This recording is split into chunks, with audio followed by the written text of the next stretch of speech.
Hello future officer. आज का हमारा टॉपिक है दिल्ली विधानसभा। ये चर्चा में इसलिए है क्योंकि हाल ही में दिल्ली में विधानसभा का चुनाव हुआ है। अब हम समझते हैं दिल्ली विधानसभा के बारे में। पहले हम इसकी ऐतिहासिक पृष्ठभूमि समझेंगे कि दिल्ली का प्रारंभिक स्वरूप कैसा था। स्वतंत्रता के बाद दिल्ली पार्ट सी स्टेट के रूप में पहचाना जाता था। 1951 के government of part C states act के अंतर्गत 1952 में दिल्ली में पहली बार विधानसभा चुनाव गठित हुई। फिर 1956 में विधानसभा भंग हो गई स्टेट रीऑर्गेनाइजेशन एक्ट 1956 के तहत। इसे दिल्ली विधानसभा को भंग करके एक केंद्र शासित प्रदेश बना दिया गया। उसके बाद 1966 से 1990 तक विधानसभा के स्थान पर दिल्ली मेट्रोपॉलिटन काउंसिल का गठन किया गया जिसके पास सीमित विधायी अधिकार थे। फिर 1991 में 69वां संविधान संशोधन आया जिसके द्वारा दिल्ली को राष्ट्रीय राजधानी क्षेत्र का दर्जा दिया गया। इसी के तहत एक चुनी हुई विधानसभा और उपराज्यपाल का प्रावधान किया गया। दिल्ली की वर्तमान जो विधानसभा है इसका गठन 1993 में government of national capital territory of Delhi act 1991 के लागू होने के बाद पहली बार वर्तमान स्वरूप की 70 सदस्यीय विधानसभा का निर्वाचन हुआ। अब इससे संबंधित हम संवैधानिक प्रावधान समझेंगे। अनुच्छेद 239 ए इस अनुच्छेद के तहत दिल्ली को विशेष दर्जा प्राप्त है।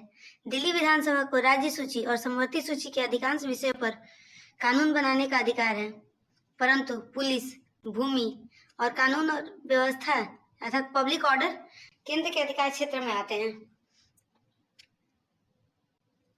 इसमें अब समझते हैं उपराज्यपाल की क्या भूमिका है। उपराज्यपाल दिल्ली में राष्ट्रपति के प्रतिनिधि होते हैं।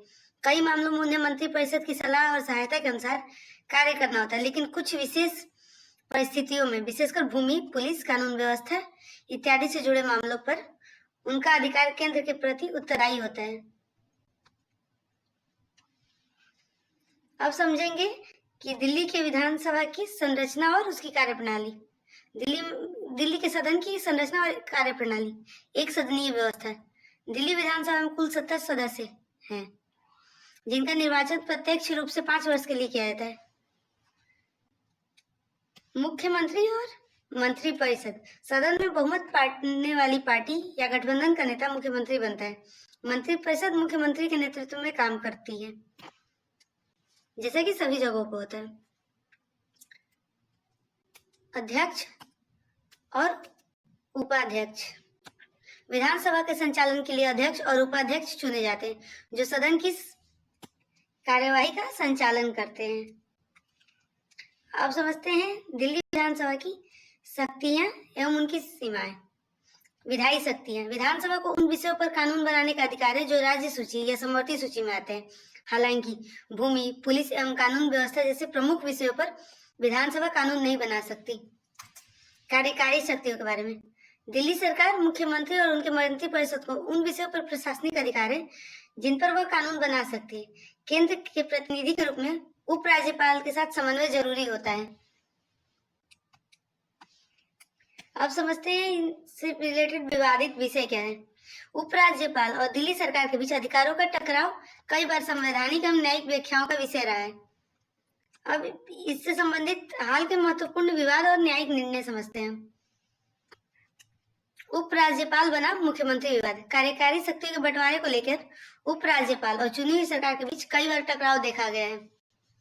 सुप्रीम कोर्ट का फैसला जो कि 2018 में आया था, जिसमें सुप्रीम कोर्ट ने स्पष्ट किया था कि उपराज्यपाल को मंत्रिपरिषद की सलाह और सहायता से चलना चाहिए जब तक कोई असहमति न हो या भूमि, पुलिस, कानून व्यवस्था जैसे विषय न हो। कोर्ट ने सहयोगात्मक संघवाद पर जोर दिया था। अब समझते GNCTD अमेंडमेंट एक्ट 2021।